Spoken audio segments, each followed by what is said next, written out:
Good morning, good morning, good morning. If you're in the UK, or good afternoon, good evening, if you're anywhere else in the world. Thank you for joining us for On the Couch, the podcast for creative professionals everywhere. As you probably know by now, we're part of the Creatives Group, a select network of creative professionals to help grow, support and develop your creative business. I'm Melanie Perry. And I'm Julie Hyde-Mew. This is On the Couch. And Julie, who is our guest today? And it's GEOFF COCKWILL. Hi, Jeff. Hi, both. How are you? Very well. Nice for you to join us this morning. Well, thank you for having me. Jeff, you're the founder and director of Silvertip Films. So you have obviously your own television production company and film company. You produce videos, corporates, music videos, live events, actors, show reels, practically everything. And you also do live streams for music and other events. And you edit on the go, I hear. So you're a very good person to know for people who want that kind of stuff. And that sounds very technical because I'm also a television producer and I know more or less the basics of live streaming. But when it comes to editing on the go, tell us about that, because I'd like to hear about that. How do you do that? Okay, so we started live streaming a couple of years ago, really, kind of when the pandemic started, and could see that things were going to start getting restricted. So I thought, maybe it's time to get into the live streaming, because I think that will be something, because we did a lot of live events and they just disappeared. So maybe there's a way that you could still put stuff on and stream it, even if you can't have an audience there. So we've done quite a bit of that, but also what we've done a few times is use that equipment, but not actually stream it out anywhere, because as things opened up again, people wanted to be able to have, try to encourage people to go to an event rather than just sitting at home. But what we would do is set it all up. So we had all the cameras, being fed into the streaming live edit desk. I could talk to the camera guys and we'd cut it live, and then there'd be an edit done that could then be almost immediately uploaded, or the next day, for people who were going to watch online. But then, it kind of meant that if you didn't go to the event, you had to wait to see the stuff. So you had that choice of go to be there and then, or you had to wait for it. So yeah, it's good fun doing the edit, on the go at the time and live, because obviously, it's done, and you don't have to do, spend a couple of days afterwards doing it. Although sometimes we will do a tidy up edit on things. But yeah, it's great fun, and being able to see all the cameras, in a live situation like that, being able to talk to the guys and say, get me this, get me that, and get ready for this, and all that kind of things is great. I love doing it. It's really good fun. And once you get over the... Sorry, I interrupted you. I was just going to say, once you get over the fear of it, we still have a bit of fear, but that's part of the fun, I think. Yeah. Well, we learned a lot. We all learned a lot during lockdown, when we just had to make do, didn't we? Yeah. And I think it's, amazing, Jeff, and it's something that I look at you and I'm a bit starstruck and a bit or inspired, because when I've seen your setup on some of your posts and on your website, and just looking at it brings me out in a rash. It's like I don't think I would have the nerve to do what you do, because I think the stress, I would just be under the table somewhere. But having to sort of literally keep control of everything happening at the same time, say that communication skill in itself, to make sure the guys are giving you the things that you want, and you can just do it on the hook. And I would be terrified. I'd be terrified that the tech would break down. That must be is that your biggest fear? Is that if the tech goes down, what do you do? Yeah, it is. It's happened a few times. Everyone knows technology doesn't always, work in your favour.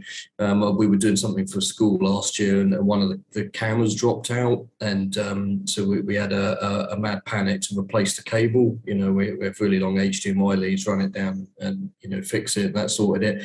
And then we did something for another event where you want to be on Ethernet, basically be cabled, because you get a more reliant internet signal. But we were at a school, and they wouldn't let us go on the Ethernet, so they said you'll have to use the Wi-Fi, and we were like, we'd rather not, it's not great. And we said, just warning you, might well drop out, it's not completely stable. And of course it did drop out, and we lost some of the stream, but we obviously kept the edit, because it's kind of two slightly separate things on it all. So that creates a bit of a panic, and that's why there's if it's anything over like a single camera on a stream, I have usually my colleague Mike with me, so that the camera guys are doing their thing and we're monitoring the stream. So I'm editing, and then he'll be running any kind of technical side, dealing with any problems that arise, or if we've got like audience engagement stuff. Sometimes when we've done things on Facebook, you can ask questions and get answers back and do polls and things like that. So he'll run that side of things as well. Yeah. Because it's one thing to be talking to the guys and saying, right, get this, get that, cutting it and working out the best way to kind of present everything to people watching. You don't need to be dealing with panics and then replying to people that might be asking questions at an event or something like that. So much to think about. Well, hats off to you, Geoff, because I'd say thanks. But you must have a big team then. How big is your team? So day to day, it's me and Mike works with me. So, we handle most of the stuff that we do. And then depending on what the project is, we bring in other guys. So it's a chap called Freddie that we work with a lot. Freddie's a great DOP and director as well. He's a really good gimbal camera operator as well. So we've done a couple of things together recently. And then we've got a guy called Frank that we work with from time to time. Martin, who's also a really good DOP as well, and a good gimbal operator as well. A chap called Harry that comes in when we need them. And then there's other people like drone operators and specific sound guys for events. So, we're always busy, but there's not always enough stuff. I couldn't employ a sound guy all the time, for example. So, we bring people in, when we need them. But having a kind of team and a network of people that you can call upon and rely upon is so important. And I feel like the people I work with now are the best group of people I've ever had. So it's great, and we get on and we're friends, and we've all got similar interests and things. So I think that's really important to have fun at your job, but to know that you can rely on these people. Like I can send Mike out to shoot for me and he'll do a good job on it, and I can get Freddie to do the same, and because sometimes I can't be at places, I've got another shoot or things with the family or something like that. So I've got a good team that I work with. Yeah, I think that's essential. We're going to talk a little bit more about values a little bit later on in the show, because if you do build a like-minded team, it's so important. If you share the same values, you're going to get that cohesive team a lot quicker. Yeah. Just talking about your influences. I mean, obviously you've been doing video production and filmmaking for a very long time. What inspired you to become a filmmaker and do what you do? Well, I've told this story a few times. You might have heard this before, Melanie, but when I was 11 or 12, I watched Terminator 2 at a friend's house on VHS. That's how long ago it was. And we were too young, we shouldn't have watched it. I couldn't believe what I was seeing. And I became really interested in Schwarzenegger and wanted to watch, more of his films. But then, this name came up on stuff, James Cameron, and I thought, who's this? And then the True Lies film came out, another film that they did together. And I wanted to know more about, who makes this stuff and how does it happen? And then so became really interested in that side of things, and, directing and, effects and stuff like that. And then around that sort of time as well, we used to go on holiday to America every couple of years to see some friends out there. And we borrowed a video camera from my granddad. And on the first trip, my mum did all the filming. And then when we got home, we had lots of footage of feet walking around, because she'd do, lift it up, turn it off, bring it back down, turn it on again by accident. So when we went out a couple of years later, I said, I think I'll do the filming. And so, I really enjoyed doing that. And obviously it was just a holiday video, but it was great fun doing that. And then, video stuff was starting to kind of develop a bit, and we got to do a bit of stuff at school, even if it's just shooting on massive VHS cameras and stuff like that, and then got to do more in college and things. So it all kind of developed from there, really. So my main influence really was the James Cameron stuff, and then just developing a big love of film from all of that, really. Yeah, and your love of film has gone on to you hosting a film festival in your hometown. Yeah, yeah, that's right. Yeah. So yeah, the Horsham Film Festival's in its fourth year now. And when I had my office in Cranley a long time ago, about 15 years ago probably, thought about doing a film festival then. Because at the time I was doing, sort of doing narrative work, and I still do a bit of it now, but not so much, like you did Scooch, and I don't do as much of that now, but I've always that's what my background was, and I always loved that kind of stuff. And so I had this idea for a film festival, but it just, how do you do it? It just kind of wasn't feasible. And as you both know, stuff gets in the way, and life and work, and you have these ideas and they just kind of fall away. And then in 2019, the Horsham Council here were running the Horsham District Year of Culture event. So it was a year-long event, and it was to celebrate dance and art and music and all sorts of things within the district here. And you could essentially pitch for something and say, this is what we want to put on. Can we have some funding money?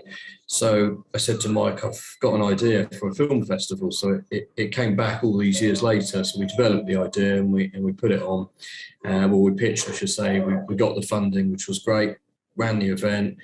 And when we started it, we don't know what we're going to get here, but it went so well, and we had a brilliant event. All the films that came in were great. We put on an awards night. People really enjoyed it, and it was just brilliant. So we thought, right, well, we'll run it again. And then we did the second year, and it went really well, and we managed to get our awards night in about a month or so before lockdown came into effect. So it kind of feels weird looking back at it and thinking it was like mid-February in 2020. So we were quite lucky to get it in. And then we wanted to run it for a third year, and then of course all the lockdown stuff, it kind of affected things. And we, in the end, we couldn't do the event with an in-person thing, so we live streamed it, and we ran the films out. People could watch it all online.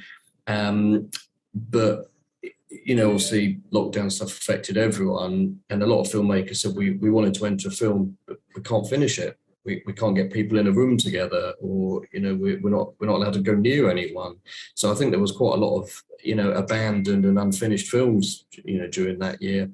So it did go well, and we got some more great stuff in, and then we wanted to do the fourth year, but we weren't sure how we were going to do it, because there's no funding for it. So it's kind of we run it off of the submission fees that you get, and some any sponsorship we might get. But the response to this year has been great. I think people are people want to do stuff again and get out and about and things. So yeah, it's been going really well. We've had a really good number of entries so far, and we're busy planning stuff for our awards night, and we've got 4 nights of screenings for the films as well prior to the awards night, which will be really good. So can anybody enter from all over the world, or is it just limited to British filmmakers? Yeah, it's British stuff really, and then there's always been a bit of confusion, and we've tried to make this clear, but we have what we call the Your District Award. So that's for films that are made in and or about the Horsham district. So when we started with being in partnership with the Year of Culture, which is obviously, like I said, celebrating everything going on in our area, we thought, well, we'll put the film festival on, we'll take stuff from everywhere, but this award can be specifically for people who are here. So we still get messages from people now saying, I'd like to enter, but I made my film in Birmingham, can I enter it? And we're like, yes, of course you can, just don't put it in your district. So hopefully it's, well, I was going to say hopefully it was clear, but there's still a bit of confusion about it. But yes, we take stuff from everywhere. We haven't kind of opened it up to places from the rest of the world yet, because it takes time to watch everything, and you want to watch them all in full and not skim through them. But obviously the more entries you get, the longer it takes to watch everything. So it's kind of a bit of a balancing act to get as many as we can in, but not go mad, because like in the first year when it was free to enter, we got about 500 entries. Wow. Which we were like, wow, this is going great, the numbers keep rising, and then we were like, oh, we have to watch all of these at some point, so that took an awful long time to do, and it was great, and actually it was really hard to pick stuff because there was so much good stuff in it. But, you know, we said, right, well, because we didn't have funding in the second year, you know, and most festivals, as you guys know, they charge for submission and stuff. So we put a fee to it, and then that kind of reduced the number of entries a little bit, but made it more manageable for us, because obviously it's not our full-time thing, and we're running the business as well. So, you know, it has to fit in around that, you know, to an extent. But yeah, so hopefully if we run again next year, yeah, maybe we can look to open it up to, you know, further afield around the world.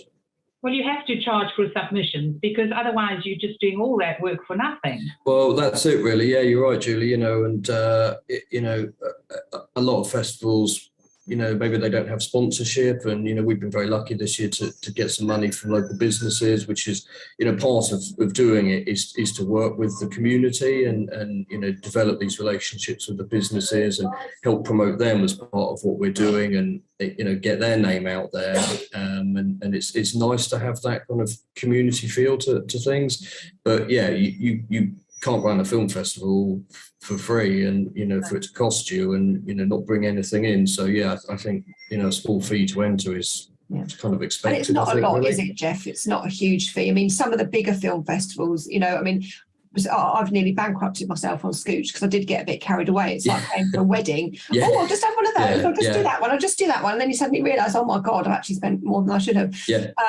But some, I mean, some of the because we've entered Scooch for like a range of festivals all over the place, and you know, some bigger, some smaller, some IMDb qualified. You know, and we did put it into the UK Film Festival, which is huge, as you know. And although we didn't get anywhere with it, we still got on the top 30 long list. Right, that's festival, great. Which for me was actually, oh my God, I'm on a list of that. For a festival of that calibre, that's kind of my crowning glory. Although we didn't get through, that is one of my most cherished emails. But they're quite expensive. You know, some of them are like £40, £50 a pop. Yeah. To enter. So, you know, you've got to be careful if you're going to remember. Yeah, that's it. You need to ensure that you've got some money set aside for it. You know, I remember when I was doing my short films a long time ago, you know, and you know, you'd have the budget to make the film, and then you go and start looking at festivals, and you'd be like, oh, actually, I need double that to be able to enter anything. So yeah, that's a really good tip, I think, to make sure you set some money aside for your marketing, basically, afterwards. Yeah. Who judges these? Obviously, you must be a judge. Do you have a panel of judges? Yeah, so we've I've judged on the panel every year, and then in our first 2 years, we had the guy who was the editor of one of the local newspapers judge. So we were filming like a weekly video version of the newspaper with him, and he was kind of a bit of a personality around here, so that was really good. And then we had a friend who was a TV producer in the first and second year as well, and a guy who was a theatre writer and director as well.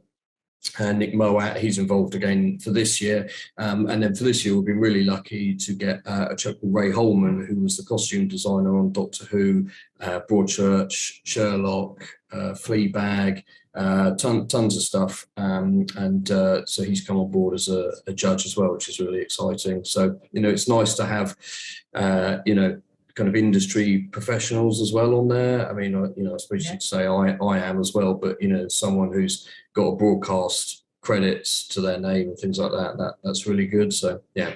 Yeah, you would need more people on the judging panel because, you know, we've entered Scooch, haven't we, Melanie? We have. And, you know us, you know, so... so he's a part of Yeah, that's it. It needs to be... if it was just me judging it would just be my friends winning, and you know, I'd probably I'd sweep the festival with my own film. You know, yes, it counts that as a comedy and drama and a documentary at the same time. You know? I need people to help balance it all out a little bit. Yeah, well, we're keeping our fingers crossed because we'd love to see Scooch like on a big screen overhead. It's been on the big screen when we premiered in High Wycombe, but it would be lovely to see it like in a cinema. That's one of the things for this year. So we're at the Everyman Cinema in Horsham, and if people know the Everyman chain, it's a bit more upmarket than, you know, like Cineworld or wherever, you know, you go in and you've got sofas that you sit at, and, you know, they'll take your order before the film for any drinks and sweets and stuff like that. And it's really nice. And really the only complaint that we had on the festival in the last few years was that at the awards night, we only showed the winning film in each category. We showed a clip of each shortlisted film, but, you know, with films up to 15 minutes and you're showing, you know, 20 to 30 on a night, you can't show that many 15-minute films. It would be a 6-hour awards night. Yeah. So people said, you know, it'd be great if you could do something to show the films in full. And of course, it all comes down to money as well, and what's available at the venue and things like that. So the Everyman have been, you know, really good to say you can show films in full, you know, on the nights leading up to this. And I think that's one of the things that's exciting for people, you know, to have their film play on a cinema screen. Yeah. So, you know, and it's great to see that reaction as well when, you know, we've been looking out at the audience when films are played and stuff, and to see, you know, particularly the younger entrants, because that's one of the things, you know, we want to try to get more kids involved in it. And when, you know, their film comes up on the screen, you know, their faces light up. That's been brilliant doing that. You know. I remember when we did our premiere of Scooch in High Wycombe, it was the first time it had been shown to like an audience that weren't our friends and family. Yeah. People that we could, you know, kill if they didn't like it. Every time the audience laughed, Millie and I were digging each other in the ribs. We couldn't believe the reaction. No, but before it went up, we thought it was funny, but you never know if other people think it's funny. Yes. And I've never been so terrified in my life. I tell you, before it went on, my nerves and the adrenaline was just pumping. Yeah. And when the relief, Jeff, I can't tell you the relief when I heard that first laugh go. I literally kind of went. Yeah. I've been there when I used to arrange screenings for the films I made years ago. You know, it's a terrifying thing to put something out there that you've worked on and believe in, and to hope that people like it. So when you get that laugh and, you know, things work, it's such a big relief. And I remember in the first year of the film festival, one of the films that was entered was a kind of thriller horror type thing. It was called Prey, and it was played like this guy was stalking a woman, but then there was a twist and she was kind of a vampire type thing. And I was standing on the stage and at the side watching it play, and then I suddenly remembered, you get this real big jump scare at the end where you see her face. And I thought, it's too late now. It's playing. We can't stop it. And it wasn't like an 18 rated. It was like a PG scare, you know. But it happened, and people screamed in the audience. And I looked out, and the guy who'd made the film, Eric, he was just sitting there, and he had this big grin on his face. And I just thought, he's loved that because he's got the reaction he wanted. So that was very fun. It is seeing people enjoying your content. There's no feeling like it, is there? Really, and that you're kind of buzzing off of their feeling. Yeah. So talking about, touched on the chap who's done a lot of the costumes for Doctor Who and various other things. Yeah. You've got a real strong love of Doctor Who, haven't you? That's right. Yeah. And Julie has never seen a single episode of Doctor Who. Can you believe? Oh, really? She didn't have to tell you that. She did not have to tell you that. I'm very sorry, Julie, but I can't talk to you anymore now. No, I do have an excuse, Jeff. I grew up in South Africa, and it was still apartheid then, and there was an equity ban against us, so we weren't exposed to any British films or television. Right. And so I'm now living in the UK, and people talk about Blue Peter and they talk about Doctor Who, and I haven't. You haven't? Yeah. She's like, what she's missing, is she? I'm going to tie her to a chair and force her to sort of watch back-to-back episodes. Yeah, I'll do a list of 5 that you should watch. Yeah. Oh, okay. Yeah, do that. But you have got, your love of Doctor Who's turned into a real passion, though, hasn't it? And so much so that you actually have a podcast. Yeah, that's right. How would you tell us a bit more about that? Well, I've loved Who since you know, the late 80s, you know, when it was on telly with, you know, Sylvester McCoy and stuff. And I remember seeing the other Doctors as well, you know, before all of that. And of course, then, you know, the show finished and it came back with the TV movie, and then that didn't kind of go anywhere. Then it came back with Christopher Eccleston in 2005. Yeah, I've always loved it. I think it's a show that is limitless in its possibilities and its creativity. And I think the Doctor is unlike any other character out there. You know, there's no kind of violence, and you know, it's just using intellect and kindness basically to win. And of course, spaceships and monsters and all of that stuff is great. And then during so a few years ago, I became kind of quite active on Twitter with the kind of Doctor Who world on there. And I'm in a group chat with people there's a guy in South America, a guy in Australia. There's literally people all over the world, and we talk every day in there. And then there was a chap called Paul in there who's based in the West Country over here. And he does e-learning projects that involve video and, you know, graphics and all that kind of stuff. And we connected on LinkedIn, and during lockdown, we got chatting about various things. And I also love the Marvel films, and he told me he'd never seen any of them, or he'd seen 2 or something. I said, "Oh, boy, this is a shocker." And but we had our Doctor Who connection as well. I said, "Maybe, you know, we can't do much at the moment. You should start watching the Marvel films in order." And then I can't remember which one of us it was, but one of us said, "Sounds like there's a podcast in there coming from 2 different corners, one who's seen it all, you know, multiple times, and one who hasn't, and seeing what we think." So we did the Marvel one, and it went really well, and you know, people actually listened to it, and they, you know, we'd say, "What do you think of this film we're watching next?" They send in comments and stuff like that. And so it went really well. And then as we were sort of getting towards the end of, you know, the Marvel stuff to be able to watch, to do weekly releases, we said, "Well, we're really enjoying this, you know, let's carry it on. Maybe we should just do a Doctor Who one, which is our, you know, main big passion." And it tied in with the new series starting. So we did that, and, you know, we picked up new listeners. And then I had a vague connection with an actress who was in the show. So I asked her if she'd come on as a guest, and she said, yeah. And then tweeted Ray Holman, who I mentioned earlier. And I just said, "Ray, would you come on and have a chat?" And he said, yeah. And then it's quite amazing when you start just reaching out to people, and they'll say yes. And some people say no, of course, they're too busy, or, you know, they're too big for it or whatever. But it's gone, you know, way beyond kind of what we expected, you know. So, you know, people actually listen to it, which is incredible. And I was at Comic-Con earlier in the year, the one where I met Jodie Whittaker, which was amazing. And a lady came up to me and she said, "Excuse me, are you Jeff from Who Corner to Corner podcast?" And I said, "Yeah, I am." And she said, "Oh, I thought I recognised you from Twitter. I listen to your podcast all the time." And I thought, this is mad. Someone has recognised me, you know. Fame at last. Well, yeah. I was like, who set this up? But it was lovely to then, you know, talk not, you know, specifically about the podcast, but about the show and stuff in general.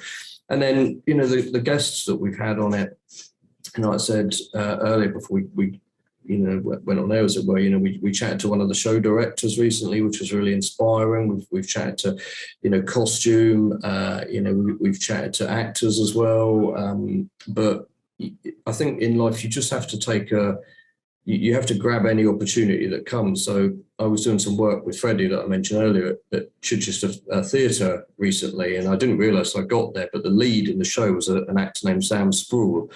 And he was the main baddie in the recent series of Doctor Who. And I said to Mike and Freddie, I was like, "Oh my God, you guys aren't going to believe who this guy is." And they were like, "Well, we don't know. We don't watch Doctor Who." And I said, "I've got to tell him how good he was in it." And then plucked up the courage to go up to him, and they were getting ready for the show. And just wanted to say, you know, I thought you were fantastic. And he seemed really kind of touched to hear that. And then we had a chat, talked about kids and stuff. And I mentioned the podcast. He said, "Oh, if you'd like me to come on for a chat, you know, I will." So we sorted it out, and, you know, it was brilliant. So yeah, it's gone fantastic. You know, we've got some more guests lined up, and, you know, we do a mix of that and, you know, episode reviews and, you know, audio drama reviews and stuff like that. But I wanted the show to appeal to not just fans of Doctor Who. So, you know, for example, the director's episode that I mentioned, you know, it's really interesting. I mean, he made a short film where he made a number of them, and then he did one in particular that caught the attention of the Doctor Who producers, and I asked him if he'd direct half of the recent series. And so, you know, that was his first professional, you know, directing credit. That's incredible. You know, it's like, you know, someone seeing Scooch and saying, do you guys want to come and do this on TV? I mean, you know, there is that, but that you would never, be good. Putting it out there. But, you know, you never know. No, you don't. And I think we're going to have a little clip of one of your episodes just now so that people can have a little listen, see what they think. And obviously we'll have the details of where you can listen going across the screen in just a moment. Okay. I did make up the navy coat. Did you? Without permission. So we made the navy coat. When I sent a picture of it to Christian and I said, I've got it, by the way. He sent a bonkers episode 3 in. And I remember first reading it saying, you need a different visual reference for the Doctor. You need a new coat. Yeah. Guess what we've got?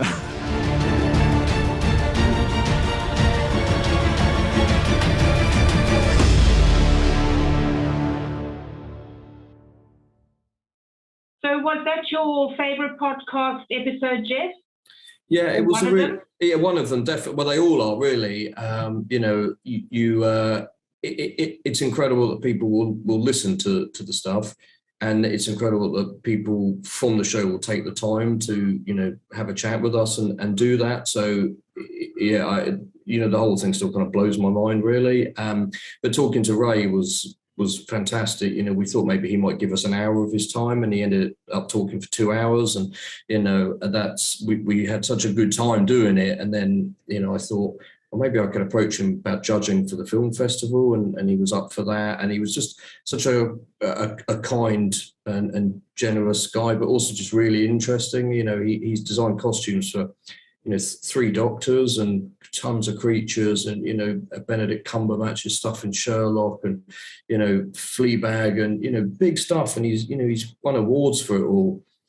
But, you know, he was just really down to earth, and he was just like, you know, like we are, just chatting normally. So yeah, it was really good. And I think get him on the couch, Jeff. He sounds like a good guest. Yeah, I talking about his costumes. We haven't had a costume person. No, and he's like.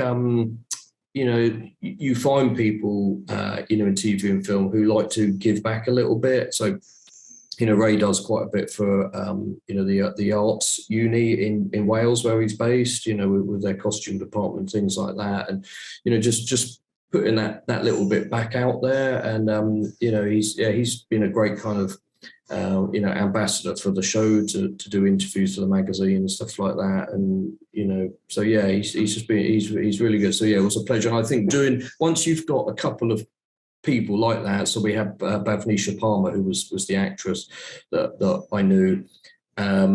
Once you've had a couple of people, it starts to open doors. And I think when you've got that kind of, you know, kudos by people having done stuff, more people will go, oh, okay, well, you know, they must be all right. So we'll go and have a chat. And we like to be, you know, we're very positive about the show. And, you know, you both might know, and anyone listening, there can be a lot of negativity in fandoms for stuff, Star Wars, Star Trek, all of that.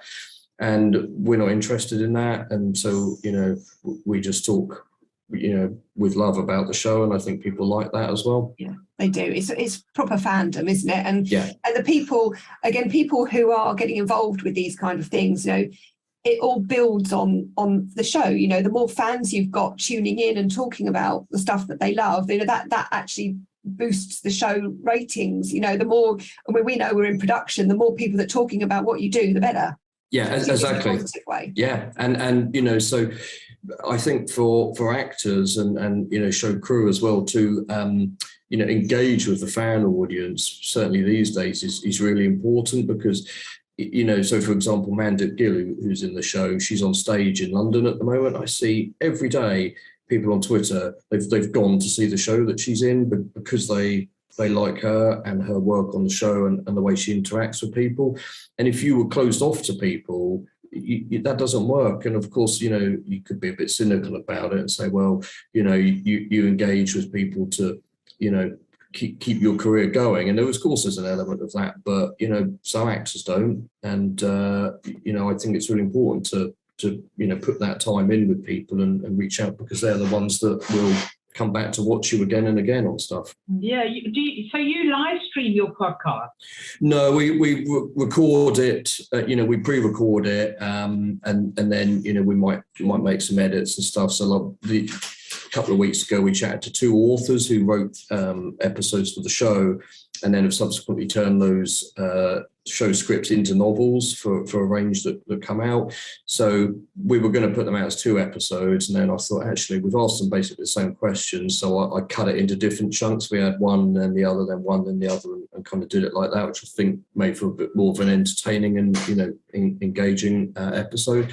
So we thought about live streaming it, and like we are now, we see everyone when we chat, but sometimes the signal's bad, and someone's image is terrible, but the recording is, the sound is okay, or they are not necessarily camera ready. They might just be in their tracksuit, relaxing at home when they do it. So I'm not saying any names in particular, me and Paul, but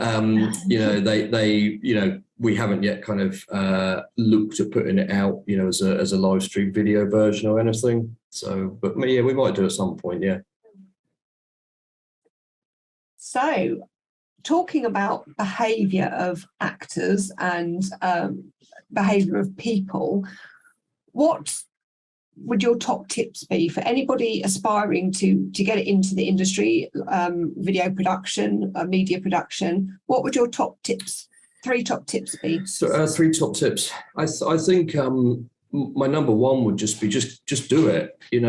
I see quite a lot of people online who are, aspiring filmmaker in their bio, or practicing writer or whatever, and I just think just go and do it. And I think there's a fear, like a bit like we sort of touched on earlier, fear to do something and put it out there in case people don't like it. And not everyone is going to like everything. It just isn't possible. But you have to just kind of just go and make your film, and it's easier than ever, as you guys it's so know. easy now. Because before you had to buy a camera, yeah, you had to buy an audio unit, you had to buy a edit suite, you had to go to an edit suite. Now you just need a phone. Yeah, that's basically it. Yeah, and that was one of the things for the film festival. We wanted it to be open and appeal to anyone, and we specifically said we don't care if you shoot on Blackmagic cameras or Red or on your phone. We want good films. That's what we're interested in, to be engaged and to be moved by good stories. And so, a number of the entries that came in, across the years have been shot on phone, and, the sound is terrible, for example, but the idea is there, and it's, we've enjoyed it. And the whole point of that is, like I did with my films, okay, my sound wasn't very good. How do I make that better for the next time around? And you learn and you grow. So yeah, I think a top tip would be to just get out there and do something, whether it's on your own or in a group. And then I think another tip would be to start to build up a team around you, people that you can rely upon and trust, and also have a good time with, because I think that's really important. And to not turn yourself into jack of all trades and master of none. So, for example, I can direct and shoot and edit, but I'm not a drone operator. So there's people who can do that better than me, and sound. I can mic people up, but I don't want to get involved in booming stuff and doing all of that. There's people who can do that better than me. So, to have that team of people that you can rely upon. And I think also another tip would just be to watch stuff and go deeper on things, and kind of find out and discover the area that you really like, whether it might be you want to act, or you've got a passion for sound design. And there's so many things these days, so many great kind of behind the scenes documentaries on stuff that can show you into the world of filmmaking that like when we were all younger, that stuff was not around as much. Like I said when I watched Terminator 2, who are these people? And I wish back then I had something like, I've just been watching Light and Magic on Disney Plus this week, which is all about industrial light and magic, and James Cameron is in it. And it's all about, you know, how they made Star Wars and the effects and the digital revolution and stuff. And it's amazing. But there was nothing like that when I was 12 and starting to get into things, or there was, but it wasn't as freely available as and easy to access it as it is today. So I would say, yeah, watch stuff, you know, discover how things are made, feed that kind of that curiosity. Like, I love finding out, you know, how an effect was achieved or how they made a physical effect or something like that. It still fascinates me today. Yeah, me too. And as you say, there's never been a better time to learn because there's so much information freely available. Yeah. You know, whether it be on America, there are streaming channels that will give you the real lowdown, like Disney Plus. And one of the things that I absolutely love, I don't know if you've come across like BBC Maestro. There's another company, not sure who it is, who does Masterclass. And one of them, I think the Masterclass one is like a £15 subscription that you pay monthly, and then you get access to loads of celebrities who teach you about whatever it is. And BBC Maestro, you can pay I think it's £80. So for example, about £80, you can get a masterclass by James Cameron about directing. Yes, the trailer is just awesome for that. I've done that one. Yeah, I did that one. The Cameron one was excellent. I also watched the Bob Iger one. He was the CEO of Disney until very recently. Yeah. And his was very interesting because you know, he talked about his journey, but how he led things. Yeah. And he kind of shows that you can get to a position like that, still have a lot of creativity and not be, you know, an awful person doing it, you know, and so that was really interesting. So Masterclass is well worth looking at. And also like Disney Plus, I think has been absolutely brilliant for you know, making of stuff. Like all the Marvel films have these hour-plus documentaries come out about the production. The Light and Magic one is really good. There's some great stuff about like the history of Disney stuff and Imagineering and all of that, which is not filmmaking per se, but it's fascinating, that creativity as well. And it's a few years old now, but there's the documentary about the making of Avatar was a really good one. That was on the Blu-ray set. I think that was well worth watching. Yeah, there's so much out there. I mean, Bob Iger, he was the CEO when I was at Disney.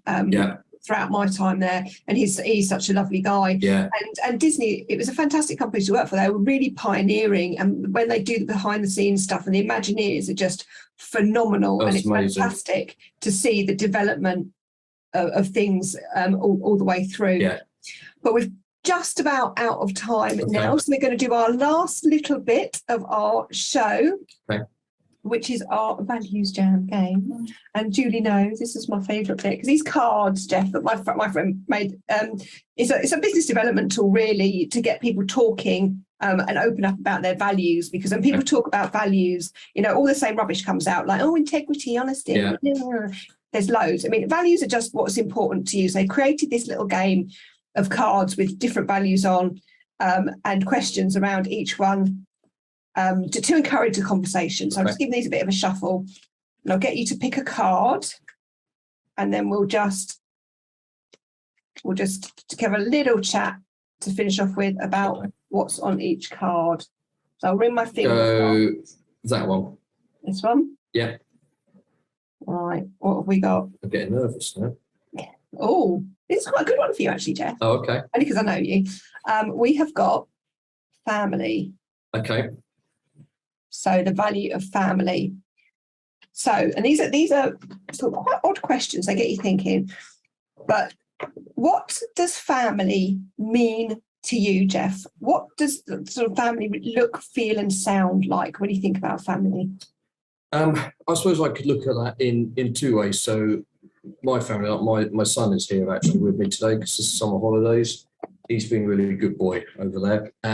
But you know, I work because I enjoy what I do and I love it, but I do it so that I can look after my family and, you know, take the kids out and, you know, buy their clothes and all that kind of stuff. And then, you know, the family that I work with, like I've mentioned, you know, the guys that shoot with me, whose company I enjoy. And I think, you know, when you work, you don't often get to pick the people that you work with, and we can to an extent. You find people who on the same page as you and contribute good ideas, and like I said, whose company you enjoy. And so yeah, I get to go out to work with people who I get to hang out with and enjoy their company, and I know they're going to do a good job for me. So it's like an extended family, part of your tribe. Yeah, absolutely, yeah. When have you experienced a family feeling? Probably actually with the film festivals stuff. Actually, that's been really nice to have had this group of people involved. Who've been presenting or helping run the show. Backstage or filming it. To make the video for the night, stuff like that, and to have been able to put something together that brought people from the local area and beyond together, and got our name out there as well, and just to kind of celebrate really in a way just filmmaking and us as a business and what we've managed to achieve as well. So that was really nice. So, every year we've done it, it's been really special doing that. Yeah, and I think that's it in a nutshell, isn't it? A family is just like a coming together, and belonging, and when people feel like they belong and they're in that environment, then people can do great things. And bringing together the community, we've seen it in lockdown. It's brought a lot of communities back together. Yeah, I think, which is a really lovely thing. Yes, it's been really nice. Yeah. Well, thank you, Geoff, so much for coming on the couch with us. That's all right. My pleasure. Yeah, thank you very much, both of you. It's been really good. Your details have been going across the screen, so if anybody would like to get in touch with Geoff for any video production, especially live streaming, because he is ace, and I do recommend him all the time. Thank you. If you're doing live streaming, Geoff is a person to know. And don't forget, if you are a filmmaker in the UK, you can still submit to the Horsham Film Festival. There is still time. You can submit on Film Freeway, and most filmmakers will know about that. So just go on to Film Freeway, find the Horsham Film Festival, submit your film. When's the deadline, Geoff? September 16th. September the 16th to get your entries in. So anybody who is involved with that already, good luck. And if you're thinking of submitting, good luck. Yeah, please do. Yeah, I'd love to see your work. Right, wonderful. And we will speak soon. Thank you both. See you soon. Bye, Jim. Bye. Thanks a lot. Bye. Bye.